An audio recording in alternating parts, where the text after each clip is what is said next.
This video is made possible with the help of PelicanParts.com, your one-stop shop for all of your DIY projects.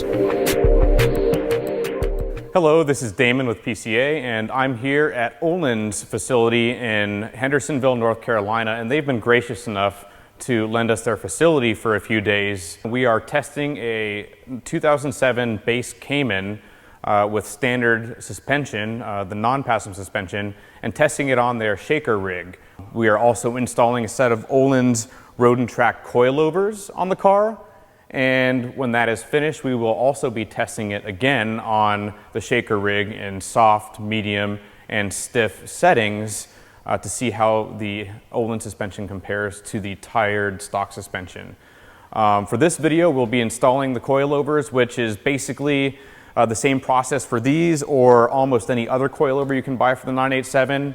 One thing to note is that the 987 Boxster installation of the rear coilovers will be slightly different due to the convertible top instead of the hard top. One of the access holes is different than on the Cayman, but otherwise the installation is basically the same. Follow along, and we hope you learn something. Hi, my name is Brian Fowler. I'm the Automotive Product Manager here at Öhlins USA in Hendersonville, North Carolina. We're going to take a few minutes and go over how to assemble an Öhlins Road Track suspension system for a Porsche Cayman. You could apply this to a 987 model, but 981 is very similar as well. So let's take a few minutes, go through the steps, make sure you get the installation correct. So first off, you've got the McPherson strut, the front one that comes out of the package. It's assembled with the spring purchase and the ride height adjuster already in place. So what you want to do first is install the dust boot that's included with the system. The mounting instructions recommend where to cut the boot to shorten it to the correct length. So you want to go ahead and install that first. From there, what you want to do is use one of our nylon thrust spacer rings that go on the top of the spring preloader or the lower spring perch. This thrust spacer allows the spring to twist slightly as it compresses, as springs do, to reduce noise. So we always use those on our road track system to reduce that noise. So we'll put that in place. Then we'll grab one of the front springs, which is the 70 Newton per millimeter, which is the same on the 987 and 981 kits, as well as the Boxster kits as well. So spring gets installed. Okay, from there we can look at the top, so we'll set that down. With this package, working with PCA, they're using the Tarrant monoball upper mount. So we're going to incorporate that the exact same way we would the OE upper mount. So we'll reuse the OE upper thrust bearing that's being used in this location. So just like the OE mount, the OE bearing gets installed with the upper perch as an assembly. So again, just to be clear, this is the OE bearing and the OE upper perch. So those come together, get installed onto the aftermarket monoball upper mount from Tarrant. The adapter spacers get installed. There we go. We also include a rubber isolation ring that gets installed on the spring perch here, just to give a little bit more isolation for the spring. That gets installed around there. And then this sets directly on our top pin on our strut. So once this is all assembled together, you can take your upper nut there, run that down temporarily, take the parts, and just run a little bit of preload up against the spring just to keep the parts together temporarily. Once it's all assembled with the nut in place, you can run the preload down to the correct setting based on the owner's manual. That will depend on the application. So run that up, run up your lock ring, just in a temporary location to hold the parts together. And then now you can use the proper torque tools to torque this nut down to the appropriate torque spec based on the owner's manual. From there, you set your dimensions of the, once you get your preload set on the spring, and we can go over that in just a second, then you can run your height adjuster up to the correct position, and this sets the ride height of the vehicle. Okay, so we have everything assembled, but the top nut is not torqued down. We've just got it run down against the upper mount. As long as you're careful, you can run it down however you see fit. but you never want to over torque these threads with any type of torque gun or impact gun or so forth. So we've got the nut all the way down to where it's making contact on the upper spacer of the monoball upper mount. Now we can torque it down to spec. So what we like to use is a 19 millimeter crow's foot with a torque wrench that offers a Newton meter setting. So we've got it set to 40 Newton meter. Always check your owner's manual, but we are using 40 Newton meter for this application. So we are going to have it at a 90-degree angle, like so. Use our 6 millimeter hex here to hold the top pin in place. And now we can torque that down. Click once, double check, click twice. And now that's set correctly to the owner's manual. Once this is torqued into place, now we can take our entire assembly and add that additional preload to the spring to hold all the parts fully together. And then we refer to our owner's manual on how much preload to set on the spring. Okay, so now we've got the full assembly together. Top nut is torqued to spec. So now we're going to come in and set our preload on the spring. These springs come from Öhlins with a 200 millimeter free length. So looking at the owner's manual, it recommends a 2 millimeter preload, which is not much. So what you want to do is, once you run this perch up to the spring, it makes contact, then you want to turn it and compress the spring 2 more millimeters. So we're going to turn it a few times. Take our tool and measure that. Let's see where we are there. Yep, that is about 198 millimeter, which is the length of the spring after it's been compressed 2 millimeters. So once that's in position, we run our lock ring up.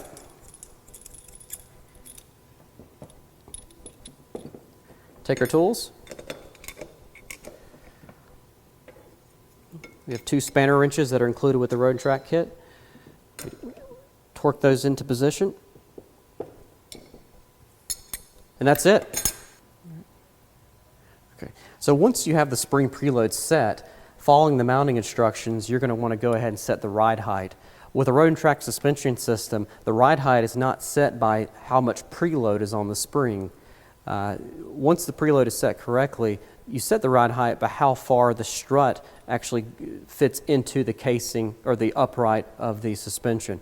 So that's determined with this lock collar. For this system, we're going to set it at 42 millimeters.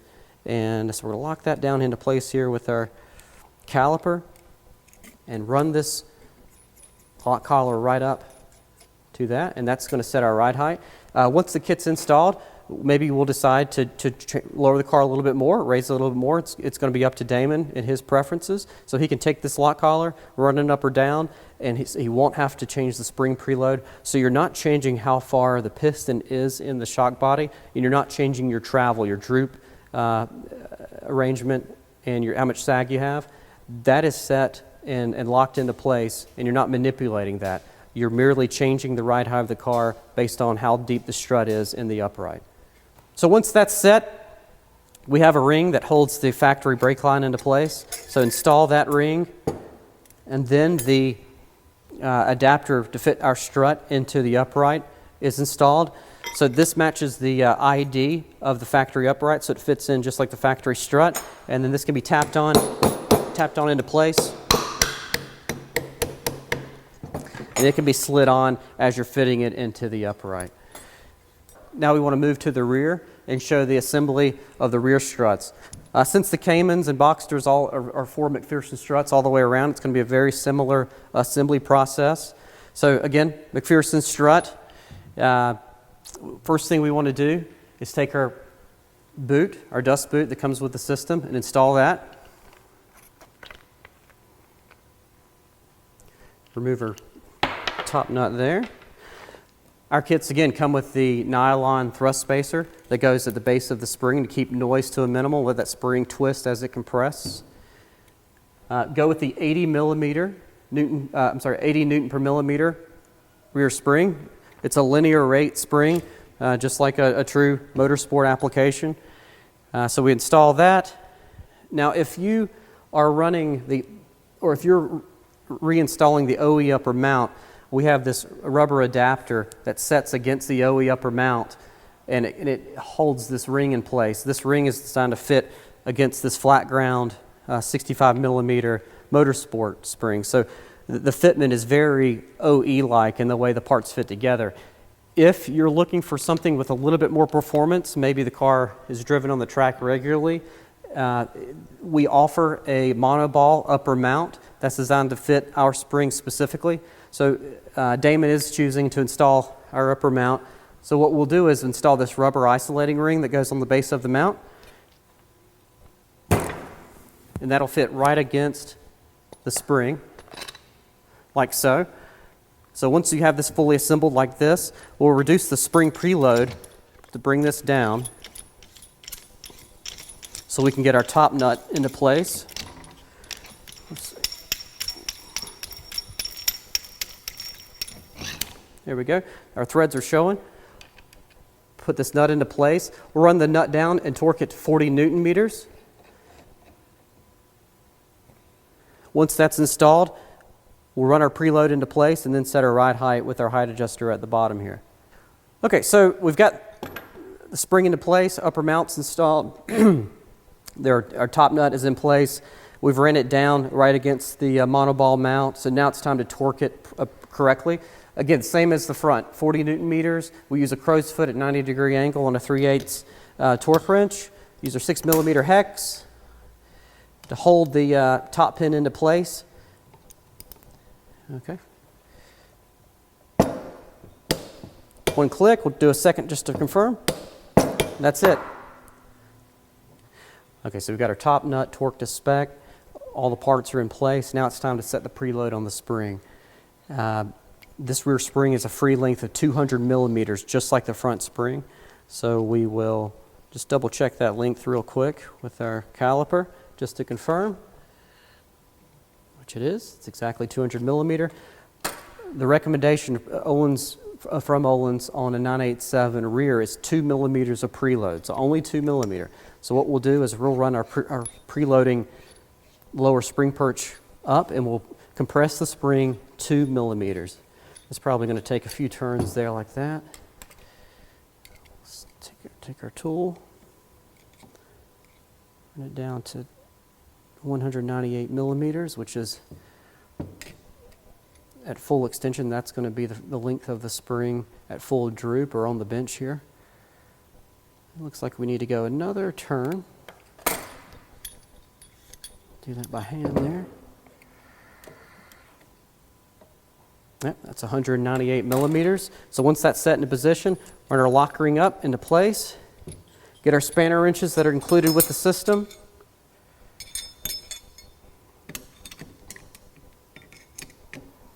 Get those. Try to just turn the lock ring if you can. And tighten that down by hand. There is a recommended torque spec, but usually a good hard force with the hand is appropriate there. So now the part's fully assembled, preload, torque spec. Now we can set our ride height. The recommended distance here for a 987 Cayman is 105 millimeters, so we'll set our caliper at 105. Bring that in. Run it up to our 105 millimeter dimension. We'll then install our cup at the base of the strut to fit the strut down into the upright of the Porsche factory spindle assembly, and you're ready to bolt it on. Once you have the coilover fully assembled, it's a good moment to go through and check your clicker settings and set them to the preferred initial setting. So there on a McPherson strut road track damper, the clicker knob is at the base of the unit. This is because the road track strut is actually an inverted shock absorber in a strut casing. So there's a steel casing with 2 Teflon bushings that this chrome shock body rides against. And the shaft is actually on the base of the strut assembly, putting the adjuster knob at the base. So when you turn this adjuster knob, what you're doing is opening and closing an orifice inside the shaft. And this orifice restricts oil flow that runs through the shaft and bypasses the main piston assembly. And this is how you control how soft or stiff the shock is. Running it all the way in and closed or righty-tighty and closing off that orifice makes the shock stiffer. Backing it out and pulling that orifice back and opening up oil flow through this orifice makes the shock softer. So what we recommend initially is to take that clicker knob and run it all the way in until it stops, and that's fully closed, that's fully stiff, and then click out 10 clicks. 1, 2, 3, 4, 5, 6, 7, 8, 9, 10. And that's where we're going to recommend Damon starts off his clicker settings. He may prefer down the road to have a softer setting on the street. When he gets to the track, he can run them down further. He may want to start on the track at 8 clicks or 7 clicks. And he may like it, he may prefer a click setting of 15 in the street. So it's going to really come down to preference on Damon's part on where to click the settings. But starting at 10 clicks right in the middle of the range is where we recommend starting. All right, so to start with removing the old strut setup, we will start by removing the brake components and also the brake caliper.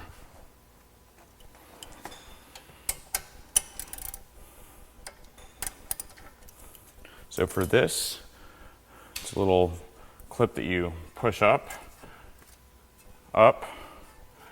and pull out the brake wiring.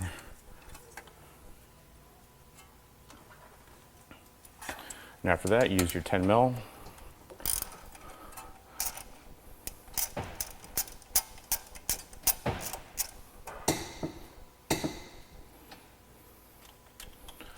Pull that aside, put the 10 mil back in so you don't lose it. All right, to remove the brake calipers, you will be using a Torx T55 socket.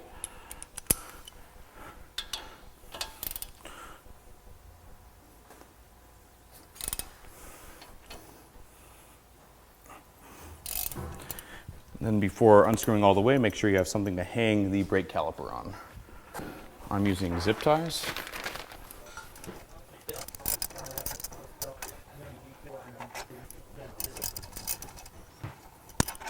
All right, so if the brake caliper doesn't come off, I like to use a breaker bar and gently nudge it from its carrier.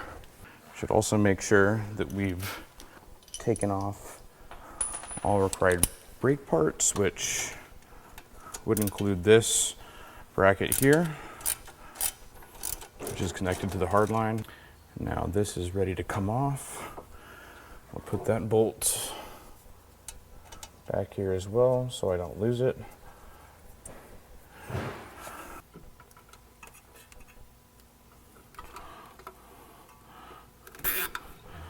There we go.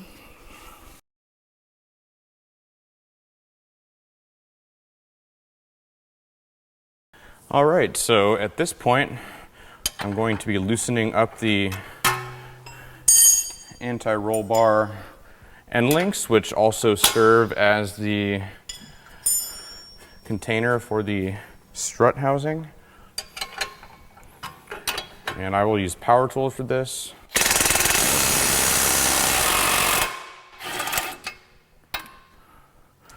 Be sure to put your tools somewhere where they can be easily found. Now you might have to play around with the anti-roll bar a little bit to get the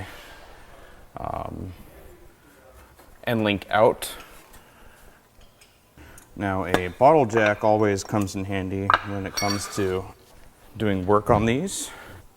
The bottle jack on some wood.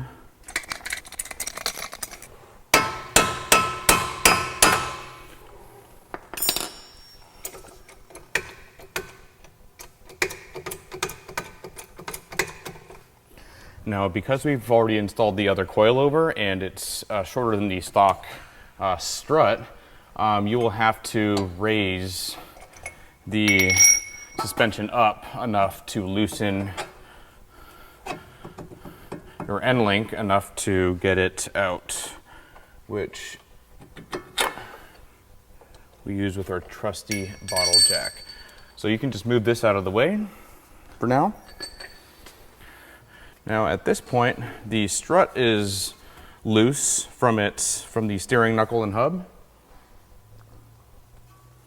Now, something that there are different approaches for, but I found this to work is first we'll have to loosen the control arm because the bushing is a bit tight and it will not drop down to allow clearance to bring your strut out from underneath the wheel well. So with the front open, you can start to remove this trim, which allows you to get, and this is old as well, so the Velcro doesn't work as well. The Velcro is more likely to pull off the plastic, so have fun putting this trim back in.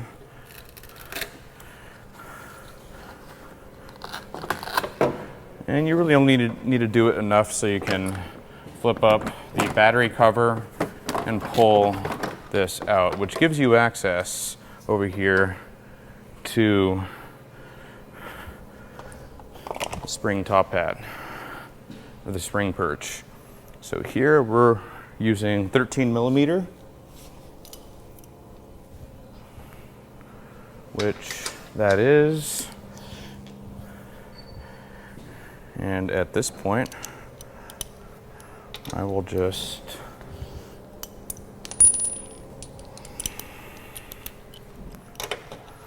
loosen these up. And now this is separated from the spring perch. Now at this point, if I take the bottle jack off, the strut will come down, but there are a couple things you want to do to get ready for this. Now, what I found is that using a spring compressor to slightly compress the springs enough to bring it down and out is the way to go. With the spring compressors set, the bottom one needs to be bigger in this particular case. I am taking the strut down, and as expected, it is coming right out. Now you can tell this is loose, so we're going to remove the bottle jack from under it, and then that'll happen.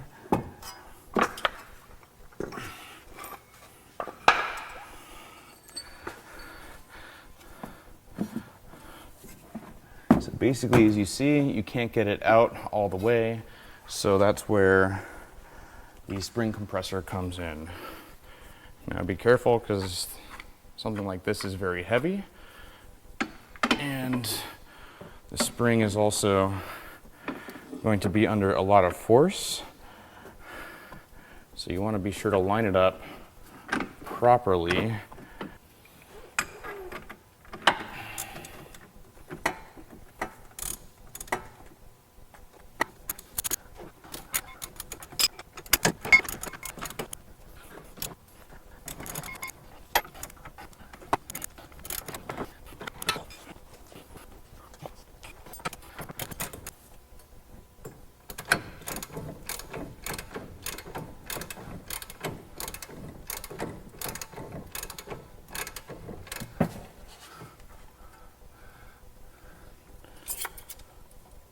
So like that, and then very carefully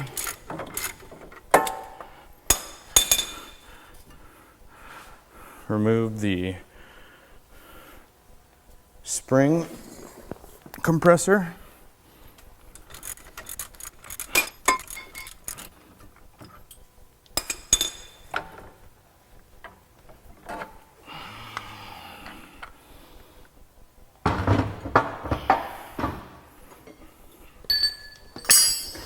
And then from there, all I gotta do is pull out the strut.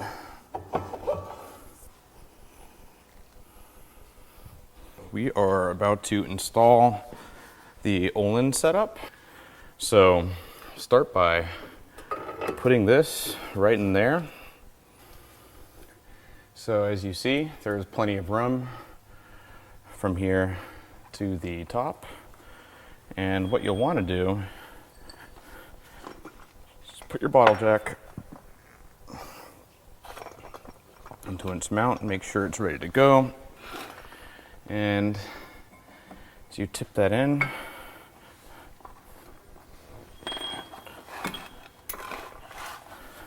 this is a time when a friend would be helpful as well. Get that bottle jack underneath so that you don't have to worry about holding this. And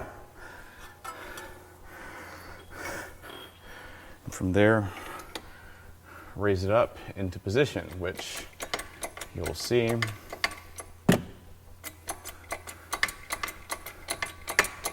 will take a little bit of time. Now note that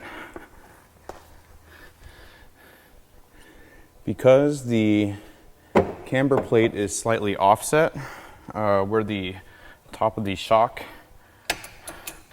goes, that it will not fit in the same exact spot that it did with your stock struts. See there, the spring is compressing as it should. So here's the new view of where the top of the shock goes, and in the stock configuration it was right in the center. With the camber plates it is closer to the edge here, so you can see that we are using up all of the space to make those fit.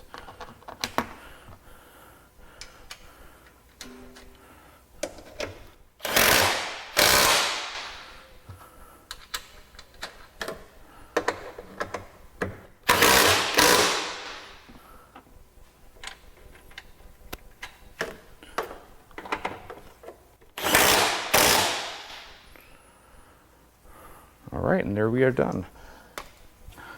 All right, now that we have that in place, we still have to link up the inner roll bar and link, which also serves as the pinch for the shock strut housing.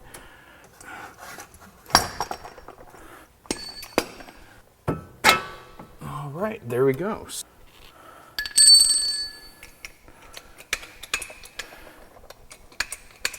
Make sure there's no play. No gap between the steering knuckle, wheel/wheel hub, and the shock when you tighten everything down. So we got our 19, which we'll put on the end of this here. And we got our 19 here. Well, that's the 18, need the 19.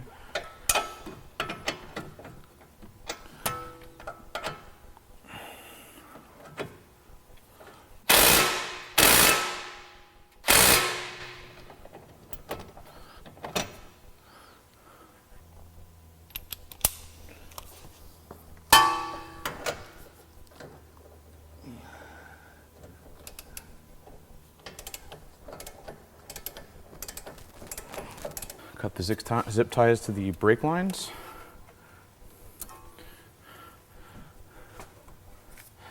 Make sure you got a steady hand under it. And you shouldn't have much trouble getting the brakes back on. You just want to make sure that the pads are spread out as fully as possible. Take out the different nuts or bolts that we put back in so we wouldn't lose throughout all the work. And I like to start on an edge a little bit.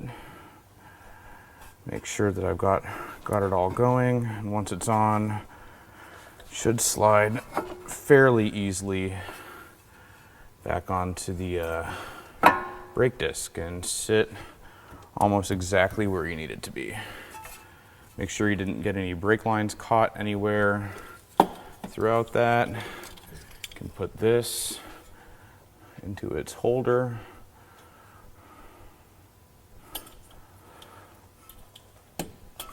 right there and it'll click.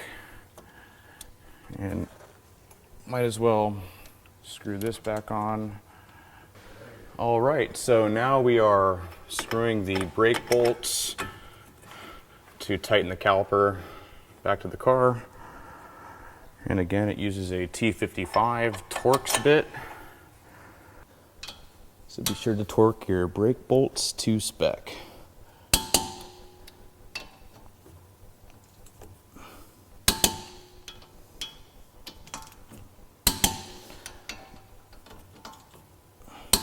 All right. Now plug these things in, taking note earlier where they are supposed to be plugged in. And then fold this clip down and tighten this up with your 10mm socket.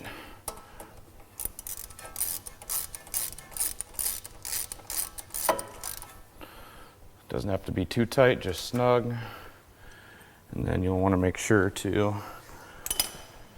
tighten this, which goes here and holds the brake line holding bracket to the caliper. Or to the hub, I should say.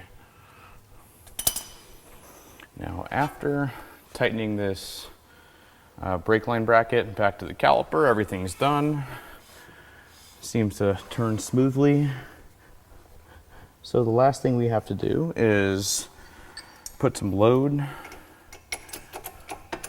onto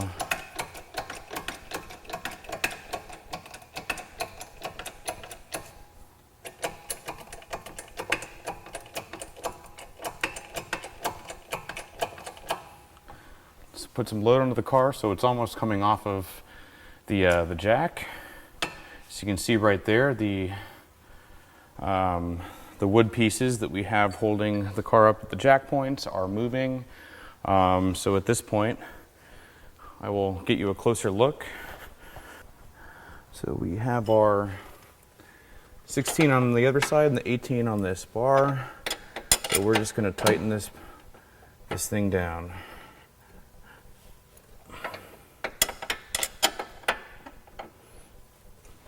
And that's it.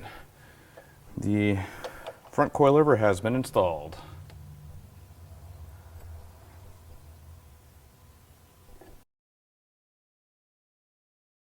For the rear, it's a bit more complicated. You got to take more stuff off. So I like to start with taking this little splash guard off. They're just little plastic nuts. Put those in a safe spot.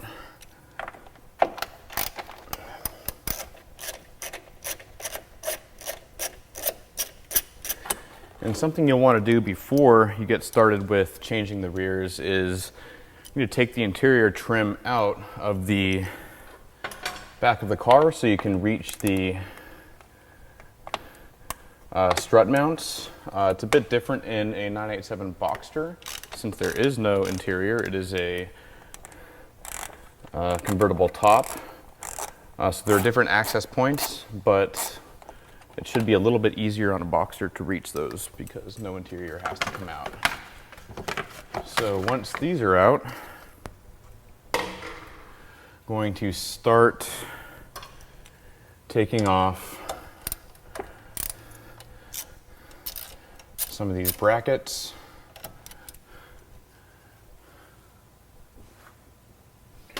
Which use 10mm sockets.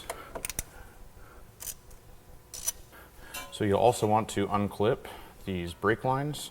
So this thing just pops off from there and you can pull these right out. And take this out of the rubber there. And I like to put things like this bolt, since it looks similar to this other one, back in so that it doesn't get lost with all the other hardware.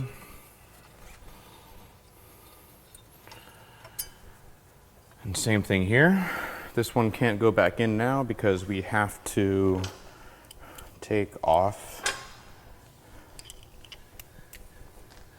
the rear brake caliper bolts and the caliper.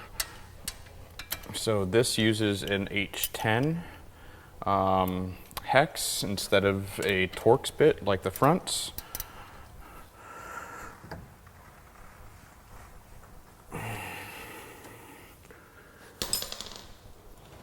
This one's on pretty tight,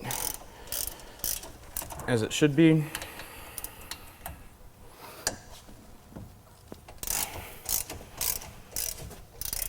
So I just hang it off the metal piece here that's part of the brake line. The metal piece, not the rubber. And that worked well for me on the other side, which I've already done. I apologize in advance for being in sort of a rush, but after encountering a couple issues with a stripped nut on the front left, left us with a little bit less time to do this in the video. And we have an appointment with the alignment shop in 2 hours. So the race is on. Now, as you're unscrewing the other brake caliper bolt, just be sure to hold the brake caliper. It probably won't fall down, especially if you have your brake caliper and rotor are not brand new, because it's got a little bit of a lip and it's squeezed together pretty well. And it looks like ours is fine. As with the front, takes a little bit of persuasion to get it off in the first place, but then it should slide right off pretty easily. And this is where we want to have our zip ties ready. So in this case, pull it through one of the bolt holes so that it's ready to go up onto our hanging point. So, good time to look at your brake pads. They look okay.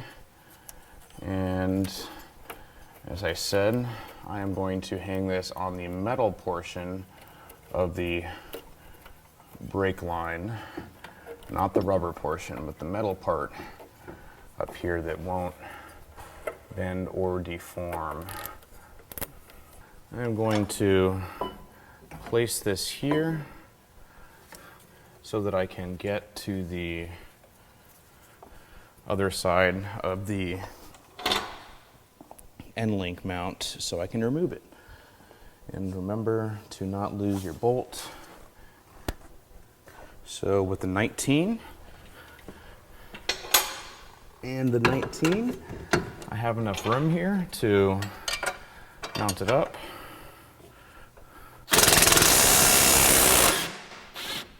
And that does it. One of the things we're going to do here is replace the toe arm link with an adjustable version, because it is fairly well known that the stock toe link doesn't offer enough adjustment when the car is lowered and the suspension geometry changes to be able to get the right toe setting. So if you value tire wear and or good handling, you will want to get that set up. So what we have here is a Torx T40, which you will use to hold this shaft in place while you're loosening the bolt. There we go.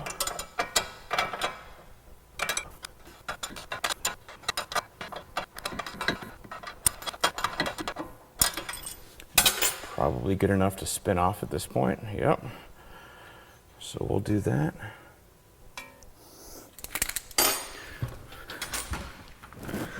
All right, so for removing the rear part or the inside part of the control arm or the toe link, you'll notice that this is a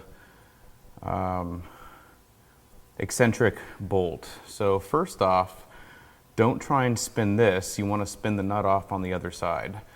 Second of all, you want to make some,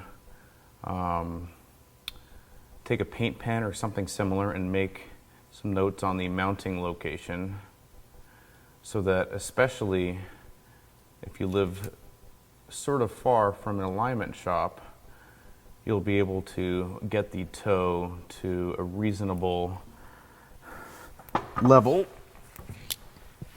so you can at least drive to the alignment shop. And I'll do the same on the other side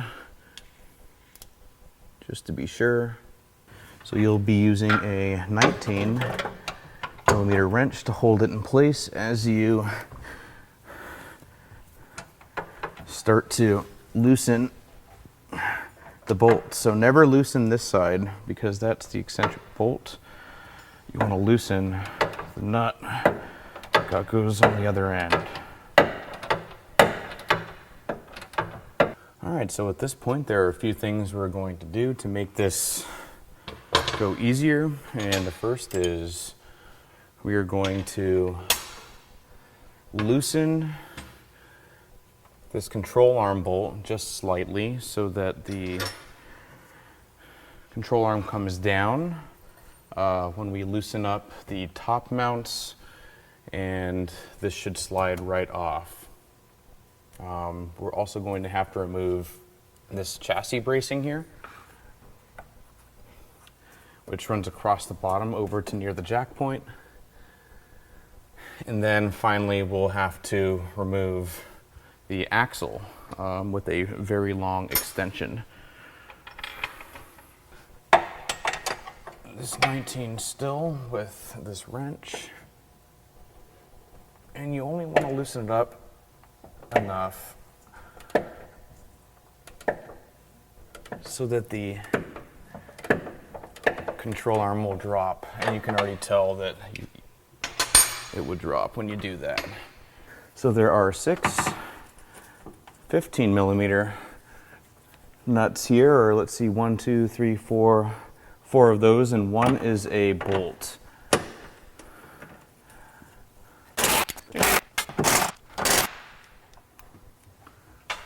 So when you jack up your car, what you want to do is be sure not to cover up a jack point or the last bolt that's right here next to the jack point. So the jack point's here, the bolt's here. I covered it up earlier and had to compensate. So be sure that doesn't happen. I've already loosened it a bit, but you can fit a ratchet right there, and then it seems to come loose fairly easily the rest of the way. So this is what I would consider the hardest part of this particular job. Is you have to have a very long extension and a 10mm triple square on this particular car to loosen all 6 of the axle bolts so that you can have enough, you can pull that out a bit, which gives you enough room to lower the hub along with the strut to take it out. So each of these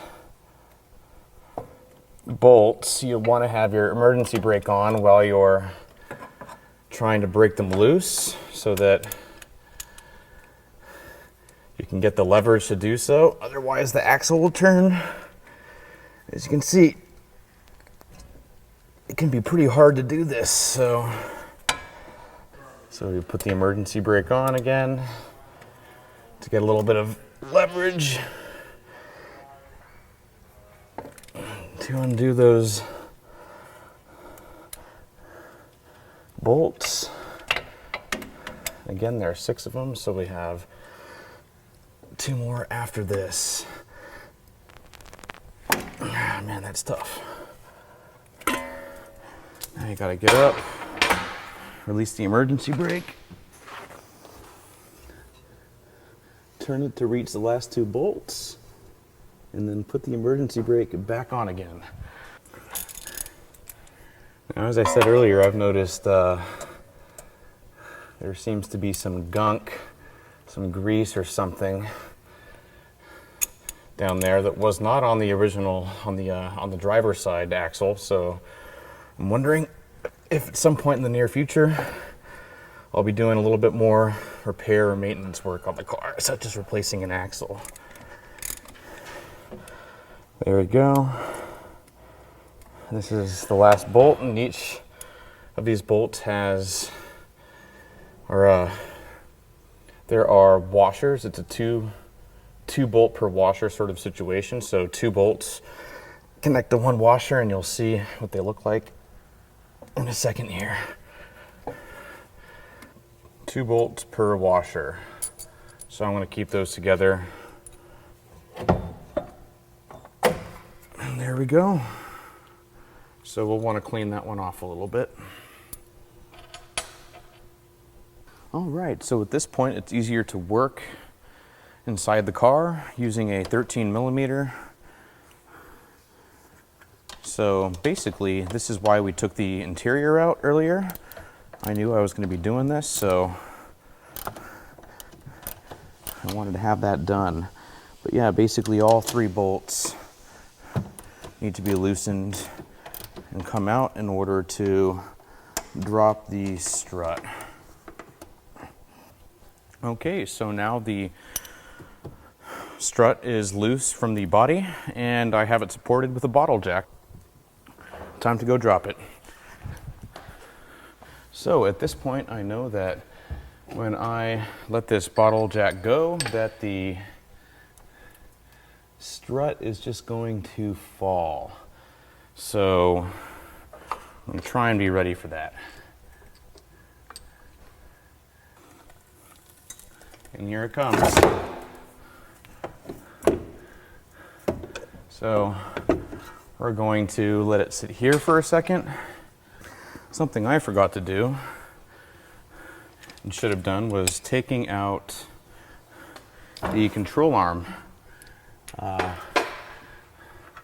which is needed to get access or to pull down the strut from the top so it has enough way to bend. And there you go.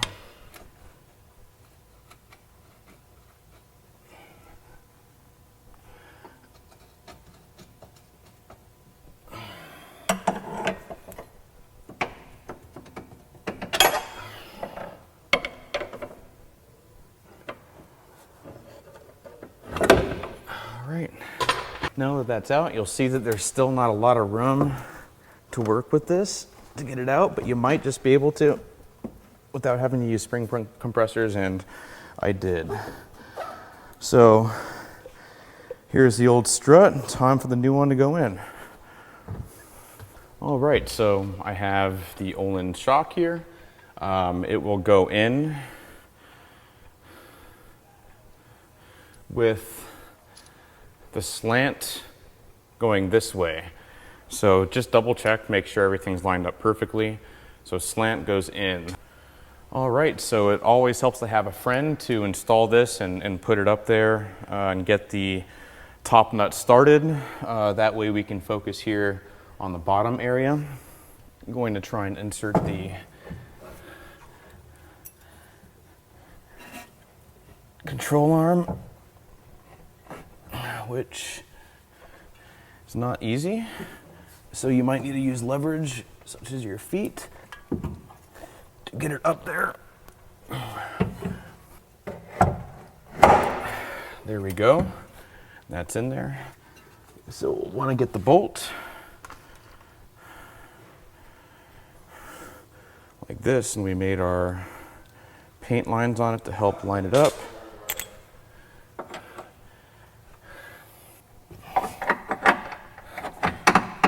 There we go, I got the bolt started. Should just go right in like that. That's where we put our washer back on. Just remember it's eccentric, so you'll have to fiddle with it a little bit to make it work. Got that washer on. Now start the nut. So you can see there we have this, which we will screw down while holding this with a 19.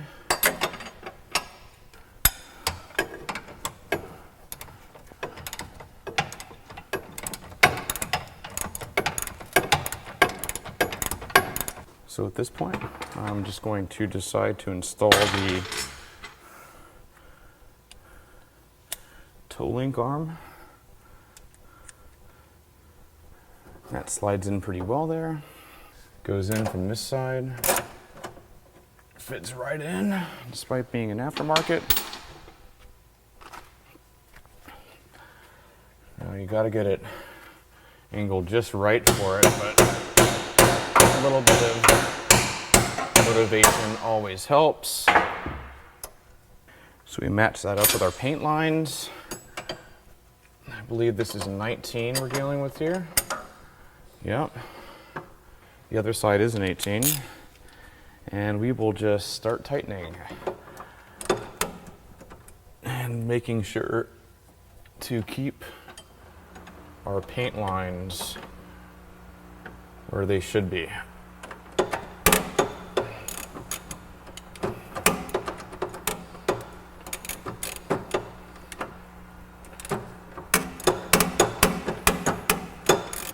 All right, and now that's set. All right, so at this juncture, we're able to start mounting things up, and what I'm going to do is get this started into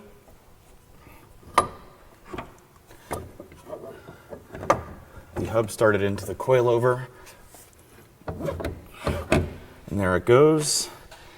And I'm going to put my handy bottle jack underneath that to hold it there in place while I start to screw in the axle bolts. All right, at this point I am going to be using my long extension again to put in the axle bolts.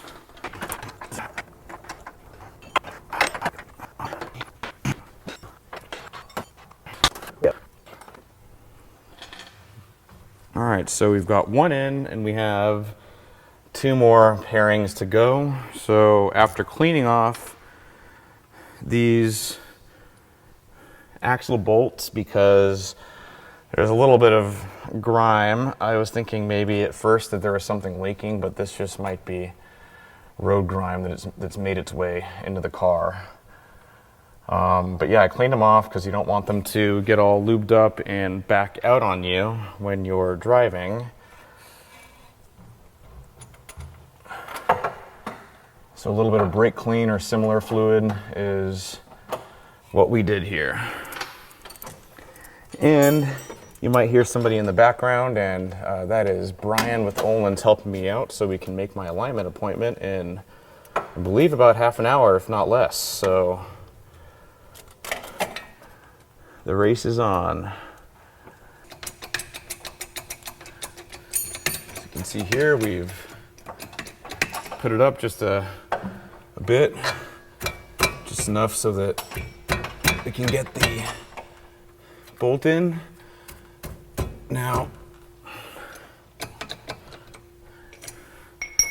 what I'll do here is lower it slightly so it goes in more easily, like so.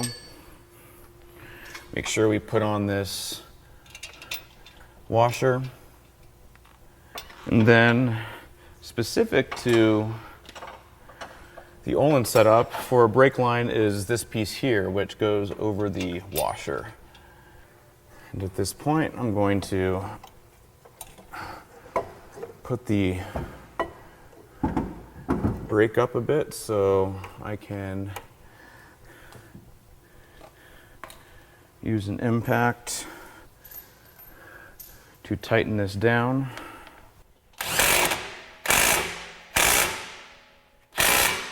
We'll go and tighten down that later after we've gotten the brake caliper on. At this point, we are putting the adjustable control link back on, which again requires a Allen key, which is an H5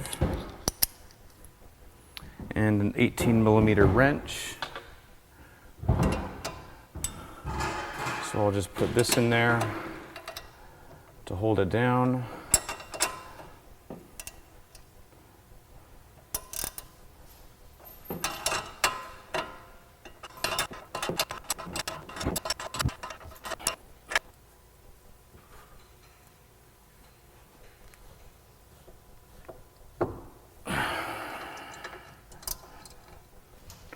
So at this point, we're going to take the brake caliper off of its little perch and install it.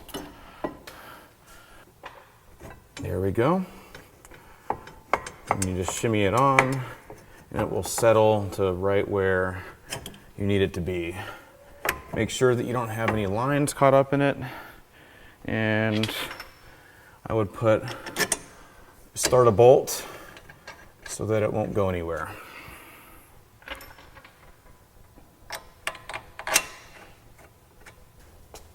So little 10 mils here, you don't need to snug them up too much, just so they're snug. Don't over tighten. And then at this point, we are going to screw in the brakes, which use once again, an H10.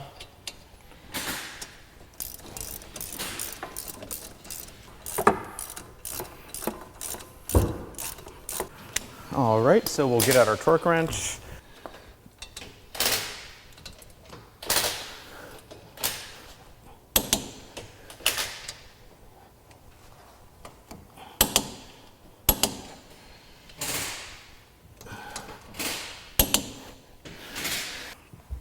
So here we are again in the back of the Cayman, and we got to tighten down these nuts in here for these strut mounts.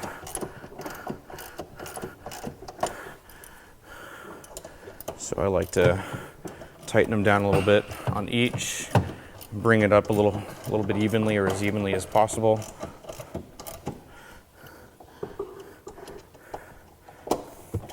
It's awkward sort of angling here, but it's not too bad if you can sit in the back. All right, so at this point I can remove the bottle jack because we have tightened up the suspension there, and there's enough of a tightness on this to hold. We'll go back and torque that later. So I'm going to start with just finger tightening back here. Make sure it's all lined up.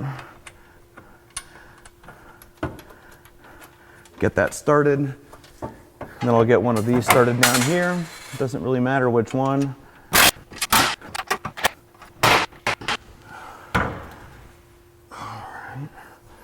Then after that, we will take another 15 and tighten up that last bolt that we put finger tight over here.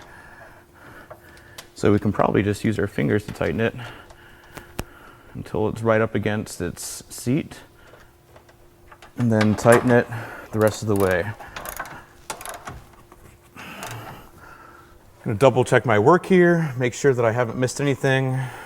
We gotta be sure to plug in these different brake line pieces. Make sure they're not just hanging there. All right, folks, this is where having a friend helps out, because there are some things that just go a lot faster when you have an extra set of hands. All right, drop the e-brake. All right, back up.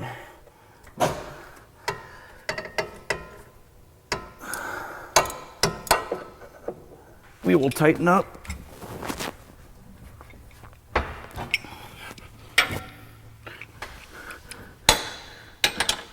This nut, holding the eccentric bolt in place, and then tightening the nut on the end. So holding it in place with this wrench.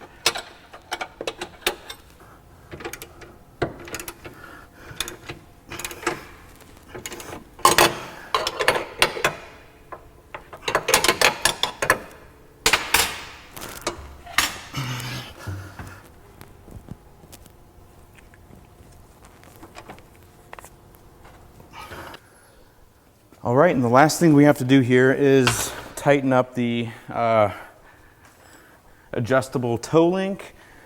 And we just want to make sure that this thing stays put when we take it to the alignment shop, which we will apparently make our appointment just in time.